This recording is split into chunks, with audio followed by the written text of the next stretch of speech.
기도드리겠습니다. 은혜와 사랑이 한량없으신 아버지 하나님, 진심으로 감사드립니다.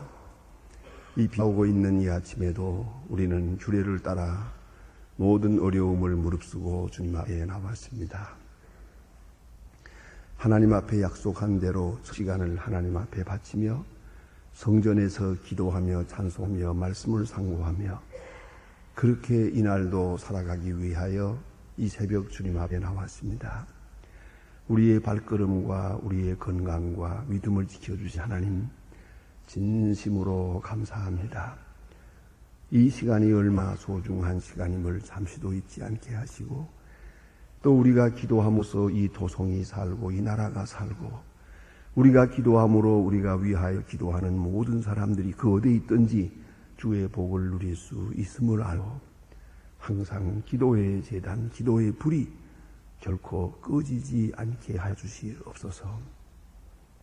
우리에게 이만큼 믿음을 주셨사오니 이 다하도록 지속되게 하시고, 하나님 앞에 서원한 것을 조용히 지켜갈 수 있게 하시며, 새로운 약속을 하기보다 이미 한 약속을 지킬 수 있는 믿음의 사람들 되게 하옵소서. 새로운 감격보다 이미 받은 감격을 내 생활에 옮겨갈 수 있도록 도와주시옵소서. 새로운 것을 더 깨닫기보다 이미 깨달은 바를 생활 속에서 실천하게 해 주시옵소서. 우리가 이미 알고 깨달은 그 말씀이 오늘 우리의 운명을 좌우하고 있으며, 오늘 배우고 깨닫고 감격하고 하나님 앞에 결단하는 일이 바로 내 미래를 좌우함을 판히 알게 하사 주 안에 바로 서고 성실히 서는 이 아침 되게 하여 주시고, 그 어느 때보다도 주의 음성을 가까이 들으며 직접 들으며 가슴 깊이 듣고 깨닫는 이 아침 되게 하옵소서. 전에는 들은 말씀이 지식으로 끝나서나 오늘은 감격하게 하시고, 감격으로 끝나지 말고 이것이 생명으로 나타나서 그대로 살고 실천하고 실천 궁행할 수 있는 그러한 아름답고 귀한 한 시간이 되게 하여 주시옵소서. 말씀이 살아 역사하는 시간 되게 하시고, 그 능력을 몸으로 체험하는 시간 되게 하옵소서. 구체적으로 생활 속에 그 거룩한 능력을 보고 간증하며 사는 오늘 하루가 되게 하여 주시옵소서. 모든 악한 세력을 물리쳐 주시고, 모든 힘을 이길 수 있는 믿음도 주시고, 신앙적 용기와 담력을 주셔서 이 죄악의 물결이 날로 높아가는 세상이지만은 담대하게 마치 다윗이 골리앗 대장 앞에 섰던 것처럼 그와 같은 용기와 믿음이 우리에게 있게 해주시기를 간절히 기도합니다. 하나님 아버지, 오늘도 하나님의 말씀이 바르게 권세 있게 전해지고 또 해석되게 하시고, 이 말씀을 사람의 말로 듣지 않고 영감 속에서 말하고 영감 속에서 들어서 이 말씀 속에서 내게 주시는 주님의 음성을 조용히 듣는 시간 되게 하옵소서. 말씀을 바로 분별하게 하시고, 그리고 이 말씀을 따라 오늘을 살게 하옵소서.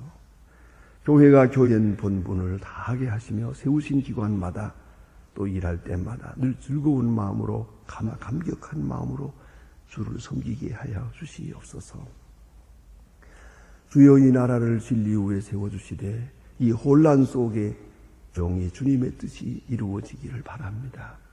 모든 거짓과 불의, 과거에 선 것들을 다 털어버리고 이제 밝은 미래를 위해서 힘쓰는 지도자들이 되게 하여 주시고, 주의 귀한 일꾼들을 세워주시고, 또 세우신 일꾼들에게 함께 하소서 믿음으로 겸손하게 기도하며 이 나라를 다스릴 수 있게 하옵소서.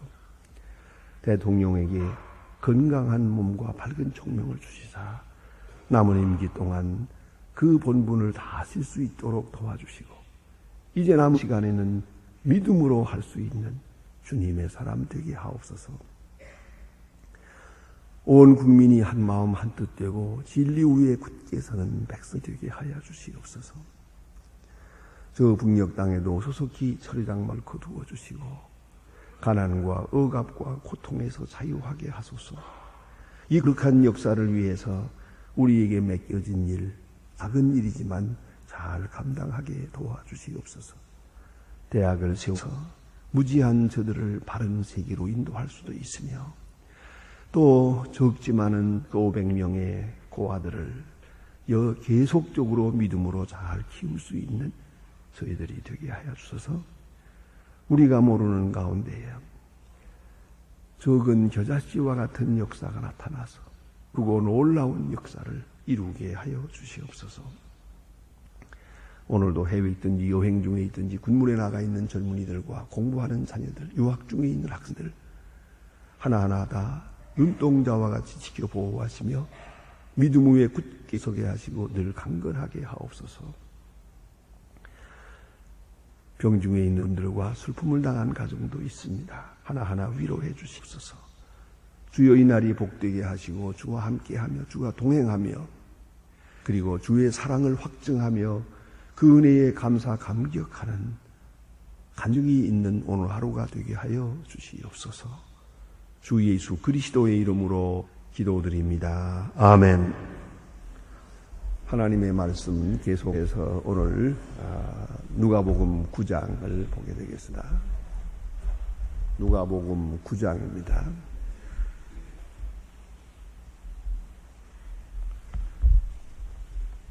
누가복음 9장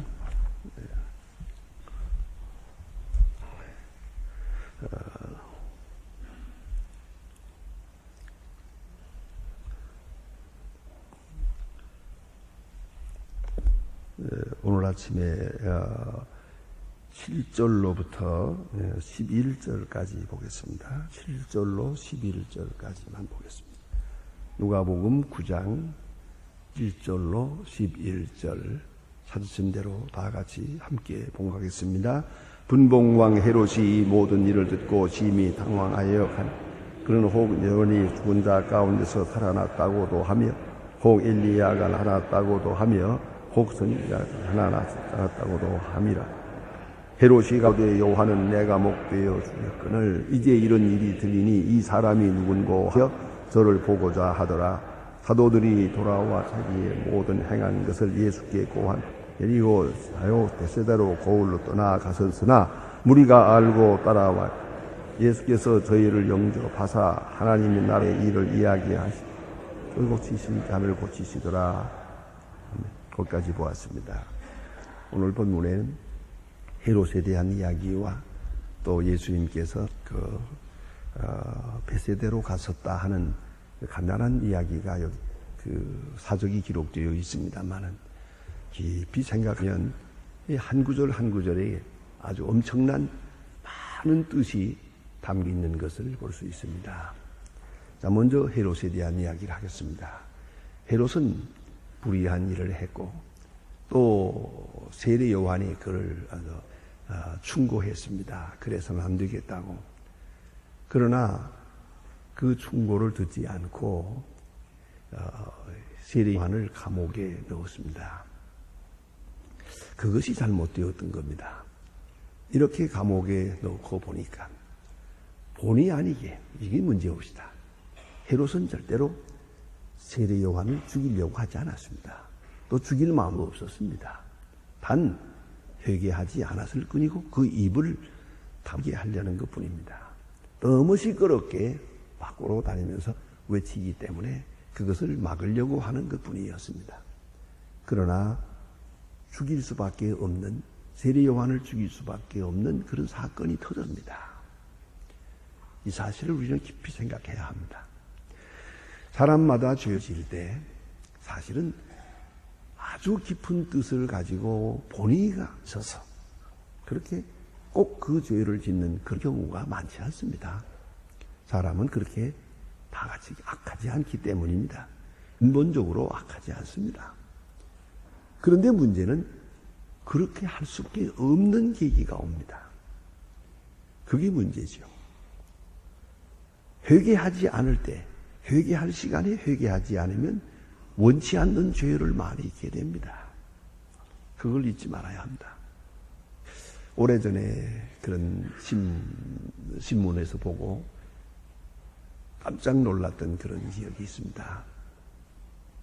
그 삼촌이 자기 조카, 아주 예쁜 어린아이, 그 지금 유치원에 들어가기 직전인데 그런 어린아이를 삼촌이 아이를 죽였어요. 삼촌이 조카를 죽였어요. 그런 사건이 있었다 그랬어요. 그 왜 그랬을까? 그 형님이 돈을 이제 얼마가 생겨서 그걸 갖다가 이렇게 집에 두고 있다는 걸 알고 식구들이 밖에 나갔을 때 몰래 가서 그것을 훔쳐다가 좀 자기 나라로는 멀리 가서 무슨 미천을 삼으려고 하는 것 같아요. 이걸 가지고 나오는데 낮잠을 자던 조카 삼촌 그랬다고요. 자, 이 시간에 어떻게 해야겠습니까? 바로 그 순간입니다. 예? 자기가 이 형님의 돈을 훔쳐가지고 나오는 것도 잘못됐지만 이제 이 조카가 빤히 쳐다보고 삼촌 했거든요. 이제 여기서 어떻게 행동을 해야 되느냐면 여기서 깨끗하게 회개했습니다. 그죠? 잠깐 있었던 잘못으로 끝날 겁니다.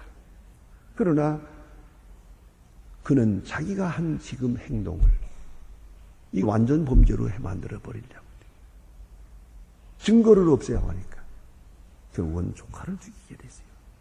그 조카 죽이려고 한 거 아니에요. 그도 많이 뉘우치면서 울어요. 내가 그럴 수가 없다요. 그거 왜 죽였습니까? 오늘 이 세례 요한, 헤로도의 세례 요한을 왜 죽입니까? 그도 언젠 상당한 마음에서 선지자라고 생각을 하고 있어요. 그 세례 요한, 그 죽일 이유가 없어요. 죽이기까지 할 필요는 없어요.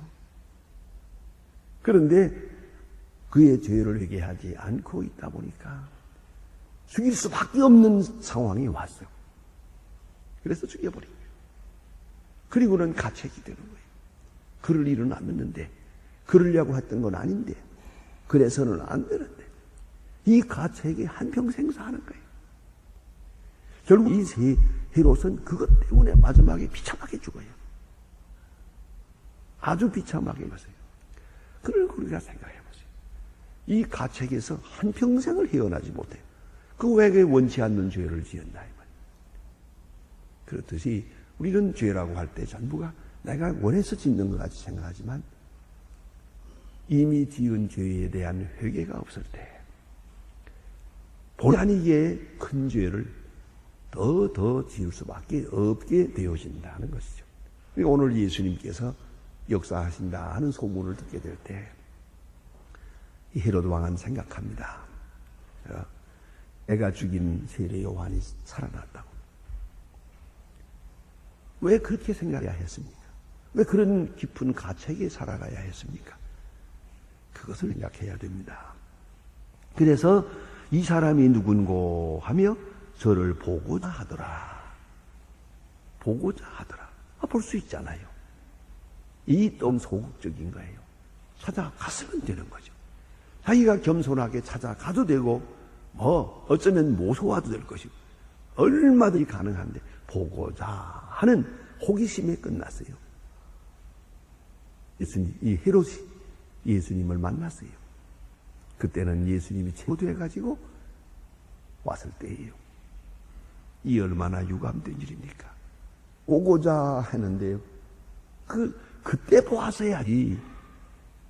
4일 비일이 미루다 보니까 벌써 예수를 십자가에 못 박으려는 사람들이 결박해가지고 왔을 때 거기서 예수님을 만나게 되나. 결국은 예수를 십자가에 못 박는 일에 일조하게 됩니다. 이 얼마나 유감된 일입니까? 저도 다소간의 양심이 있는 사람이에요. 양심에 가책도 있는 사람이에요. 그러나 그는 이 굴레에서 헤어나지를 못합니다. 계속 죄를 지어야 했고 세례 요한을 죽여야 했고 예수까지 죽이는 일에 한몫하는 이런 불행한 사람이 됐어요. 왜 이 헤롯이 이렇게까지 되었던가? 그 경로를 우리가 깊이 이해해야 한다는 말씀이옵니다. 그 다음에 10절 이하에 주신 말씀은 사도들이 전도 여행에 돌아왔다 하는 얘기로부터 시작이 됩니다. 전도 여행에서 돌아왔을 때 보세요. 그들은 가서 전도하고 병 고치고 두 가지 일을 했지요. 그러니까 말로만 전도한 게 아니고 그 복음을 생활 속에서 실천했어요. 사랑을 외친 것만 아니고 사랑을 행동으로 옮겼어요. 그래서 말씀을 전하는 일과 병 고치는 일이 언제나 함께 했다는 것이죠. 말씀만 전하지 않았고 봉사했어요. 봉사만 하지 않았어요. 말씀을 전했어요. 여러분, 이 점을 깊이 생각해야 합니다. 말씀과 봉사, 봉사와 말씀. 말씀에 대한 것을 생활 속에서 실천해야 되고, 그 다음에 봉사만 해는 안 돼요. 복음을 전해야 된다. 이 두 가지 일 바빴어요. 말씀 전하는 것도 힘들지만 더 병 고치는 일은 많은 환자들에게 시달려야 되거든요. 이렇게 해서 전도 여행 마치고 돌아옵니다. 돌아와서 보고를 합니다. 그때 예수님이 너희들이 영할 때 귀신이 나갔다고 해서 기뻐할 것이 아니고 너희 이름이 하늘나라 생명책에 기록된 것으로 인해서 기뻐하라. 너희들이 하나님의 일 했다고 하는 데 때문에 기뻐하는 것이지 어느 병자가 낫고 누가 고쳤고 얼마나 굉장한 일을 했고 그것 때문에 기뻐할 수는 없다. 이렇게 말씀하십니다. 이것이 하나님의 일하는 사람들의 기본 자세입니다. 여러분, 내가 병을 고쳤다 합시다. 그 다음 또 병들어 죽어요. 또 어떤 때에 내가 전도했다고 합시다. 그 사람이 회개하고 예수를 믿고 참 그리스도의 사람이 되기도 하지만 어떤 때는 또 다시 세상으로 돌아가기도 하고 그런 결과가 있어요. 실망스러운 일로 결과가 될 수도 있습니다. 이런 것으로 인해서 기뻐할 것이 아니에요. 문제는 내가 하나님의 손에 의해서 쓰여졌다는 것이죠. 내가 하나님의 일을 했다는 것이죠. 하나님의 영광을 위해서 내가 이만큼 일했다는 것. 그것이 우리의 기쁨과 긍지의 근본일 것입니다. 그런데 오늘 본 말씀은 짧게 되겠습니다만은 마가복음 6장에 가면 오늘 본문이 조금 길게 기록이 되어 있습니다. 사도들이 예수께 모여 자기들의 행한 것과 가르친 것을 낱낱이 고하니 이르되 너희는 따로 한적한 곳에 와서 잠깐 쉬어라 하시니 잠깐 쉬어라 하시니 오고 가는 사람들이 많아 음식 먹을 겨를도 없음이로라. 음식 먹을 겨를도 없이 이렇게 수고 많이 했으니까 잠깐 쉬어라 그랬어요. 난 이 말씀이 너무 마음에 들어요. 내가 목사기 때문에. 그렇잖아요. 잠깐 쉬어라. 이거 참 예수님 참 좋은 분이라고요. 전도하고 복음하고 병 고치고 그거 휴식이 어디 있어? 그러나 예수님은 그렇지 않았어요. 수고하고 돌아왔을 때 한적한 곳에 와서 쉬라. 예수님도 같이 갔죠. 그러니까 같이 베세다라는 들로 가서 사람들 없는 들로 갔어요. 가서 잠깐 쉬어라 그랬어요. 그 휴식이 필요하단 말이죠. 그리고 다시 재충전할 필요가 있어요. 휴식하며 일에서 떠나서 휴식하며 또 기도하며 예수님과 같이 있으며 말씀을 들으며 그러니까 몸을 휴식하며 정신으로 재충전하는 것이죠. 그런 시간이 꼭 필요하거든요. 그래서 그 잠깐 쉬어라 하는 말씀이 참 마음에 드는데 이제 문제가 있습니다. 그 다음 제가 오늘 본문에 우리의 마음을 크게 감동하게 합니다. 자, 보세요. 베세다라 하는 고을로 떠나 가서서나 11절 무리가 알고 따라왔거늘 이거 참 문제란 말이에요. 좀 쉬려고 갔는데 따라왔다 이 말이에요. 그러니까 못 쉬게 됐다 그 말이죠. 예? 따라왔거늘. 그 다음 보세요. 예수께서 저희를 영접하사. 참 이건 귀한 말씀입니다. 저는 여기에 가책이 많습니다. 저는 이런 때에 좀 쉬려고 하는데 누가 오면 짜증이 나요. 이런 때 전화가 오면 전화도 뒤에 내가 회개합니다. 친절하게 받기가 어려워요. 나도 사람인데 이거. 좀 쉬려고 하는데 이거. 이 시간에 전화를 해가지고. 이 밤중에 전화를 해가지고. 이런 주책 없는 전화하는 게 있거든요. 밤 10시 넘어서 전화. 그거 참 친절하게 받기가 어려워요. 그러나 오늘 본문이 어떻습니까?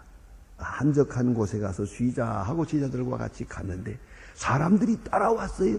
쉴 수 없게 됐어요. 그러나 저들을 영접하사. 영접했다고 했어요.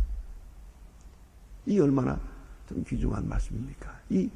하시면 휴가가 깨져나가고 말았어요. 휴식을 못하게 되고 말았어요. 그러나 찾아온 사람들을 영접했어요. 제가 오늘 새벽에 이 말씀을 이렇게 읽으면서 번뜩 떠오르는 한 사건이 있었습니다. 제가 인천에서 목회할 때다. 그때는 신방을 많이 했거든요. 대신방이라고 하는 것을 이제 하게 되면 하루 새벽 기도 마치고 바로 나갑니다. 그래서 평균 27집을 신방합니다. 신방 여러 권사님, 집사님, 장로님 다 모시고 한 7명 정도 해서 이제 벼집 다니면서 이렇게 신방을 하는데 왜 그렇게 나가느냐? 이제 신방을 맞이하고 직장에 나갈 사람들이 있잖아요. 직장 나가기 전에 먼저 가서 신방을 몇 집으로 해요. 미리 계획을 했다가. 그리고 거기서 간단히 조반을 먹고 또 신방을 해요. 점심을 먹고 신방을 해요. 또 저녁을 먹고 또 신방을 해요. 왜요? 직장에서 돌아온 사람들 있잖아요. 이때가 아니면 만날 수가 없어요. 그래서 그분들은 다 이렇게 미리 조사해 놨다가 저녁 먹고 또 신방을 해요. 그러니까 밤 10시가 해야 돌아오거든요.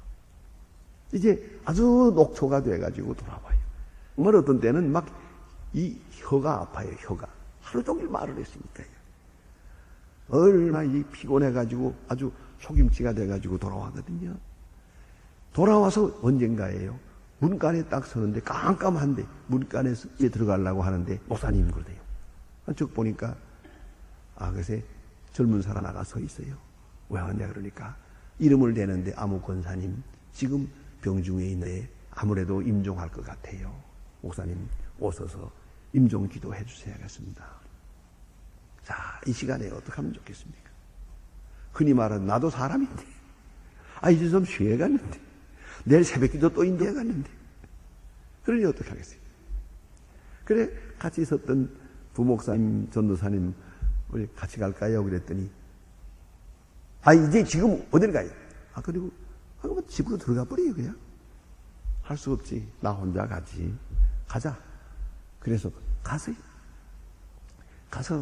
정말 임종 기도를 하고 1시간 동안 이렇게 기다리고 예배 드리고 그렇게 하고서 밤 11시 이렇게 넘어서 집에 돌아왔어요.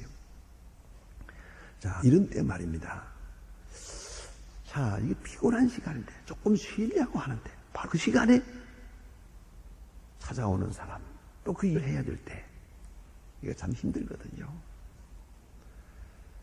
이제 그 문제는 그 다음입니다. 그 다음날 아침에 그 부목사님과 여전도사님 미안하니까 나를 목사님 가서 떼세요. 가야지. 그러면 어떡하나 그랬더니 그땐 또 이제 미안해가지고 그렇잖아요. 자기들이 어제 같이 갔어야 되는데 같이 못 간 것에 대해서 굉장히 미안해하는 것을 보았습니다. 자, 오늘 여기 예수님께서 제자들과 함께 잠깐 쉬러 베세다 들로 나갑니다. 다시 말하면 휴가 나간 거예요. 가는데 사람들이 들로 따라왔어요. 그것도 한두 사람이 아니에요. 이제 내일 보게 되겠어요. 5,000명이 따라오고. 이렇게 해서 베세다 들에서 하나님 말씀을 전하게 되고 5,000명 먹이는 역사가 여기서 나타나게 되는 겁니다. 왜 하필이면 들로 나갔냐 이거예요. 예수님께서 전도하시면서 자, 이게 좁으니까 우리 좀 넓은 데로 갑시다. 들로 가자. 그랬던 게 아니에요. 쉬려 간 거예요. 휴가 간 거, 잠깐 쉬려고 조용한 곳을 찾아간다고 갔는데 이 사람들이 예수님이 그리라는 말을 듣고 전부 모여들은 거예요.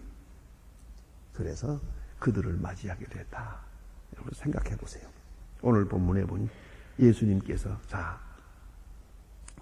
제자들과 얘기하시는 말씀이 너들이 돌아와 고할 때 따로 벳세다라 하는 고을로 떠나갔거든.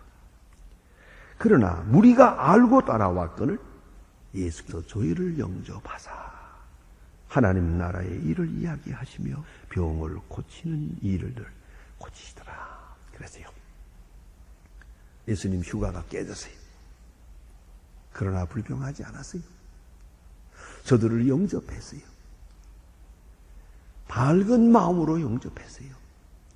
목자 없는 양과 같이 헤매는 사람들이다 하고 자기를 생각하며 그들을 가르치고 병 고치는 일을 하셨습니다. 사랑이란 나를 위해서 저를 사랑하는 게 아니에요. 저를 위해서 저를 사랑하는 거고요. 저가 필요하다면 내 자신을 바치는 거예요. 내 생각이나 내 의견이나 내 계획 따로 있겠지. 그러나 그것을 다 없는 것처럼 생각하고 사랑의 대상이 원하는 대로 그의 필요에 끌려서 오직 뜨거운 사랑으로 아픈 사람을 보면 그 아픈 것이 내가 아픈 것처럼, 괴로운 사람 볼 때 내가 괴로운 것처럼 그렇게 생각하는 거예요. 남 잘못되는 것 볼 때 비판하려고 들고 심판하려고 드는 것은 큰 잘못이에요. 오히려 동정하고 불쌍히 여기고 그 아픈 마음에 함께 하려고 해야죠. 그 점이 중요한 거예요. 아픈 사람과 함께, 우는 자와 함께, 기뻐하는 자와 함께, 그리고 행동하는 것이 그것이 진정한 사랑이에요. 예수님 제자들과 함께 모처럼 베세다 들러 나가서 잠깐 쉬려고 왔었지만 많은 사람들이 몰려올 때 휴가를 취소하고 기쁜 마음으로 저들을 영접했어요. 말씀을 가르치고 병을 고쳤더니 사람들이 계속 모여서 5,000명이나 모여들었다. 그 장면을 한번 생각해 보세요. 얼마나 아름다운 시간인가. 여기에 진정한 사랑이 있는 것입니다. 기도하십시다.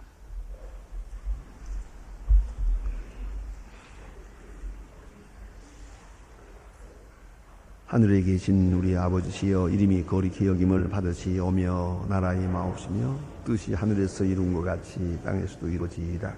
오늘날 우리에게 일용할 양식을 주옵시고 우리가 우리에게 죄 지은 자를 사해 준 것 같이 우리 죄를 사해 주옵시고 우리를 시험에 들게 하지 마옵시고 다만 악에서 구하옵소서. 나라와 권세와 영광이 아버지께 영원히 있사옵나이다. 아멘. 아멘.